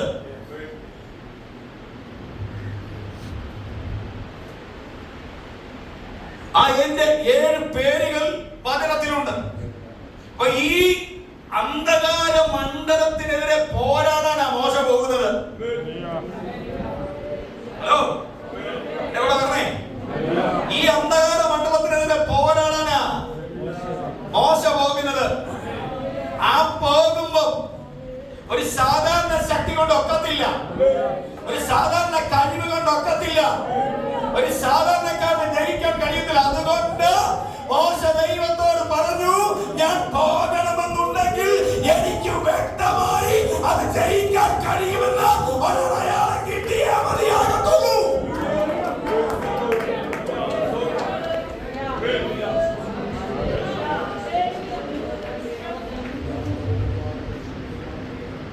ഏഴ് തലയുള്ള മഹാസർപ്പം പോലെ പോട്ടെ.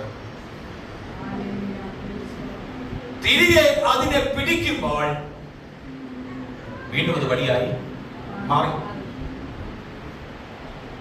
വെറുതെ ദൈവനെ അയക്കത്തില്ല, വെറുതെ ദൈവനെ വിളിക്കത്തില്ല.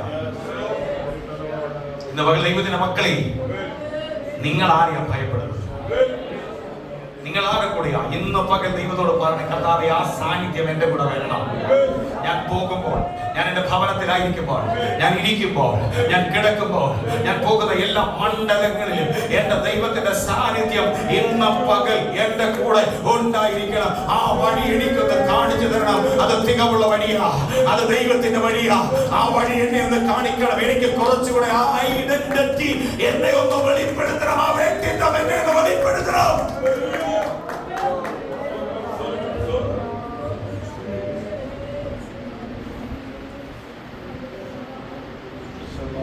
തുടർന്ന് ദൈവ സാന്നിധ്യത്തിന് വേണ്ടി അപേക്ഷിക്കുന്നു. അതെന്താ പറഞ്ഞാൽ ലീഡർഷിപ്പിന് വേണ്ടിയുള്ള അപേക്ഷ. എന്തിനു വേണ്ടിയാ? ദൈവം ഞങ്ങളുടെ നേതാവായിട്ട് ഇരിക്കണം. കർത്താവ് ദൈവം എന്റെ ഞങ്ങൾക്ക് നേതാവായിരിക്കണം.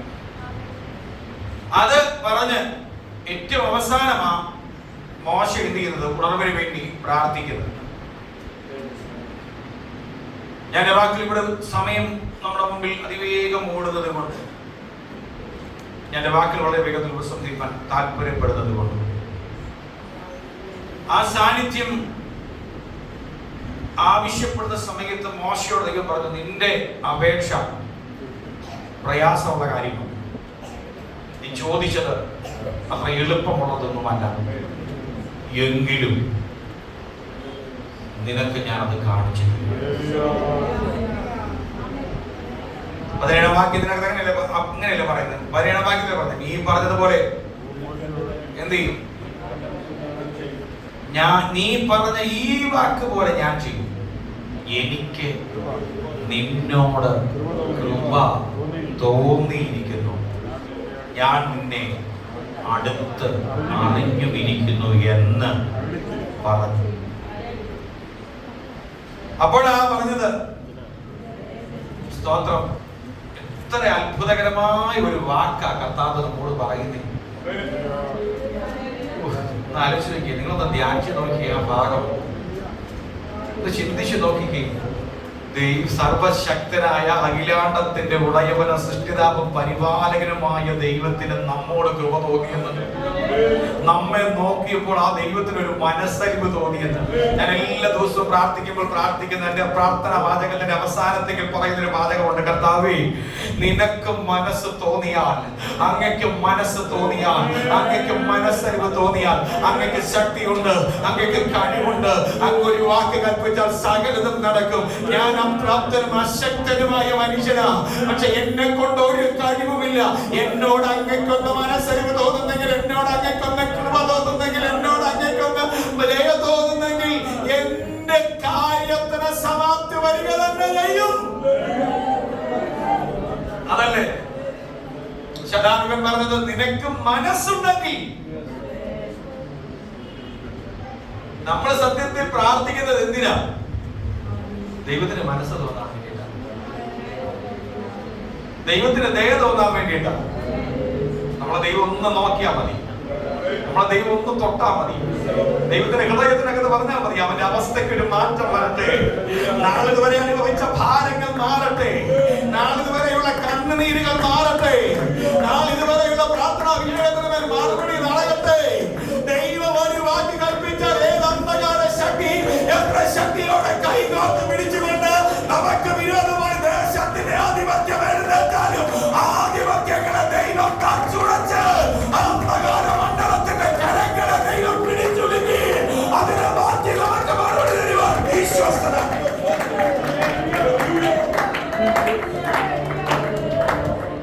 ഞാനൊരു പ്രാർത്ഥിച്ചുകൊണ്ടിരിക്കുമ്പോൾ ഞാനൊരു ദർശനം ഇങ്ങനെ കണ്ടു. ആ കണ്ട ദർശനം നമ്മുടെ സഭയ്ക്ക് വിരോധമായി മൂന്ന് കരങ്ങൾ, മൂന്ന് പ്രധാനപ്പെട്ട ശക്തികൾ വിരോധമായി കരം കോർത്ത് പിടിച്ച് ഇതിന്റെ തകർച്ച കാണുവാൻ വേണ്ടി ആഗ്രഹിച്ച് അതിനുവേണ്ടി നിലകൊള്ളുന്ന ഒരു പ്രവൃത്തി ആ ദർശനത്തിൽ എന്ത് ചെയ്തു കണ്ടു.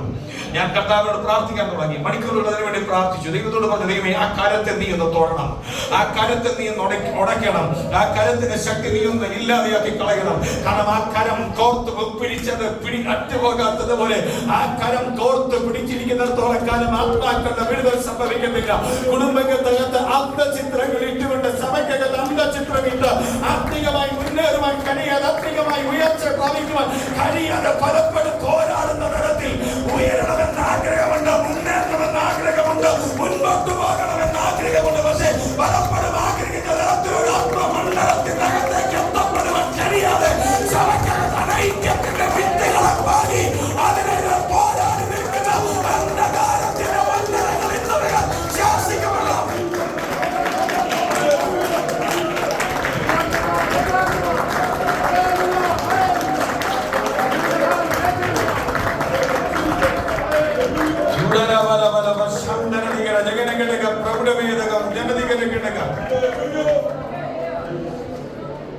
കരം കോർത്ത് പിടിക്കപ്പെട്ടാലും കരം കോർത്താലും കരത്തിന്റെ ശക്തിയെ കെടുത്തുന്ന ഒരു ദൈവം. ദൈവനോട് പറഞ്ഞു, നിനക്കൊരു പുനരുജ്ജീവനം യാഥാർത്ഥ്യമാക്കി മാറ്റുവാൻ എനിക്ക് നിനക്ക് വേണ്ടി ഒരു നീക്കമുണ്ട്, എനിക്ക് നിനക്ക് വേണ്ടി ഒരു പ്രവൃത്തിയുണ്ട്.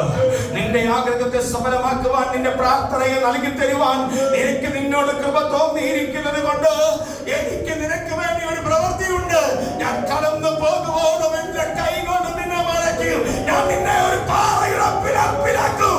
ആ പാറയുടെ പിളപ്പിലാക്കി ഞാൻ നിന്നെ മടക്കും.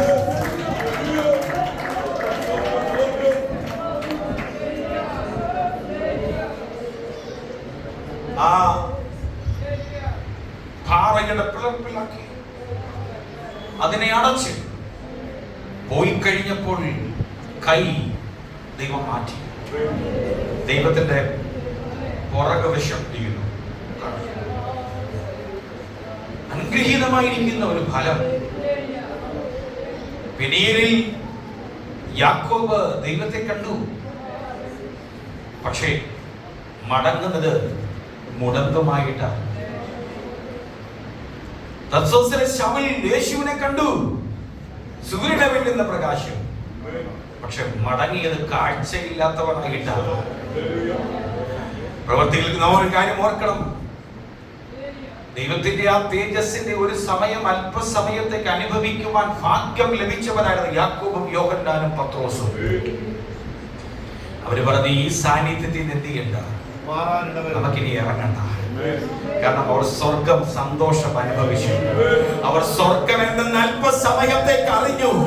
ലോകത്തിൽ ഒരു അലക്കുകാരനും വെളുപ്പിക്കുവാൻ കഴിയാത്ത വിധം വസ്ത്രം വെളുക്കപ്പെട്ടിരിക്കുന്നതും ആനന്ദകരമായ തേജസ്സിന്റെയും അനന്തമായ ആർക്കും നൽകിക്കൊടുക്കുവാൻ കഴിയത്തില്ലാത്ത സന്തോഷവും അവർ അനുഭവിച്ചു. അതൊരു ആരാധനയിലേക്ക് വഴിമാറി. അതിൽ ബാഹ്യമായിരിക്കുന്ന മാറ്റം എന്ത് ചെയ്തു? അവരിലുണ്ടായി. ആ തേജസ്, അവന്റെ ത്വക്ക് പ്രകാശിക്കപ്പെട്ടു.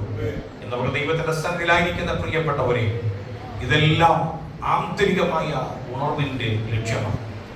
നാം ഒരു കാര്യം ഓർക്കണം. അവൻ എന്ത് ചെയ്തു? മോശ പർവ്വതത്തിലേക്ക് പോകുന്നതിന് മുന്നമേ ഒരു ദൈവ പുരുഷൻ, പക്ഷേ പർവ്വതത്തിൽ നിന്ന് ഇറങ്ങി വരുന്നവൻ ദൈവത്തിന്റെ തേജസ്സിനെ തന്റെ ശരീരത്തിന്മേൽ വഹിക്കപ്പെടുന്ന പുനരുജ്ജീവനത്തിന്റെ വക്താവായി, അതിന്റെ ആളത്തമായി എന്ത് ചെയ്തു? മാറി. അത് നമ്മിൽ ഇന്ന് പകൽ പ്രതിഫലിക്കട്ടെ. ആ ആഴത്തം നമ്മിൽ പ്രതിഫലിക്കട്ടെ. നമുക്ക് പ്രാർത്ഥിക്കാം, കർത്താവ്, ഇതുപോലെ എനിക്ക് അല്പം കൂടെ ആഴമായി, അല്പം കൂടെ ആഴമേറിയ അനുഭവത്തിൽ എനിക്ക് അങ്ങേ അനുഭവിക്കുവാൻ കഴിയുന്ന തലത്തിലേക്ക് എന്നെ ഒന്ന് മാറ്റണമേ എന്ന് നമുക്ക് ദൈവത്തോട് പ്രാർത്ഥിക്കാം. കർത്താവേ, ഞങ്ങൾ അങ്ങയോട് പ്രാർത്ഥിക്കുന്നു. ഞങ്ങളെ തന്നെ ദൈവത്തെ ദിവസം ഞങ്ങൾ കേൾപ്പിച്ച ആരാധനയ്ക്കായി സ്തോത്രം ചെയ്യുന്നു. എല്ലാവരെയും കർത്താവിന്റെ നാമത്തിൽ അനുഗ്രഹിച്ച് പ്രാർത്ഥിക്കുന്നു. വലിയ വിടുതൽ ദിവസങ്ങൾ സംഭവിക്കാൻ കർത്താവ് സഹായിക്കുക. ഇത് കൃപ വെളിപ്പെടണം. എല്ലാ മഹത്വമായിരിക്കുക യേശുവിൻ നാമത്തിൽ തന്നെ.